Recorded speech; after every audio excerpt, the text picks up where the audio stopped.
Hi friends, তো আবারও চলে এসেছি নতুন একটা ভিডিও নিয়ে। তো এখন আমি যাচ্ছি একটা দোকানে, ঠিক আছে গাইস। তো এখন আমার বন্ধুকে নিয়ে একটা দোকানে যাচ্ছি। দোকানে আমার বন্ধু মাটন কিনবে, তো তার জন্য ওর সাথে যাচ্ছি, ঠিক আছে গাইস। তো ভিডিওটা কন্টিনিউ দেখতে দাও, তো আশা করি ভালো লাগবে। তো এখন আছি আমি সৌদি আরবে, ঠিক আছে গাইস। এখন বাজে 11টা, ঠিক আছে। তো এখন আমি যাচ্ছি মানে ওই দোকানটায়, বাখালায়, সৌদি আরবে বাখালা বলে, আর আমাদের ইন্ডিয়ার লোক সব দোকান বলে, ঠিক আছে। তো আমরা এখন যাচ্ছি দোকানে। তো ফাইনালি মানে দোকানের সামনে চলে এসেছি, মানে দোকানটা অনেকটা দূর ছিল, ঠিক আছে। ভিডিওটা লং হবে বলে একটু স্পিড করে দিয়েছি। তো এখন যাচ্ছি। তো ফাইনালি গাইস মাছের দোকান চলে এসেছি। তো এখন আমি মাছের দোকানে ঢুকবো, ঠিক আছে। তো আমি এখন বাইরে আছি।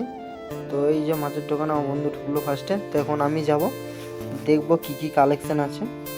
তো ফার্স্টে ফ্রিজ করে দেখলাম, এই যে এটা হচ্ছে ফ্রাই করা চিকেন, এটা হচ্ছে মাছ। তো বন্ধু এখন কিনেছে মাটন, ঠিক আছে গাইস। তো মাটনটা এখন ওই দোকানওয়ালা কাটবে বলে ফ্রিজ থেকে বাই করে নিয়ে গেলো। তো মেশিনটা ঠিক করছে, মেশিনটা তারপর মেশিনে কাটবে, যেহেতু ফ্রিজের ভেতর ছিল মাটন জমে গেছে। তো ওই যে কাটছে, কাটা শেষ কমপ্লিট। তো ততক্ষণে নেক্সট ভিডিও দেখা হচ্ছে। Ta ta guys, by.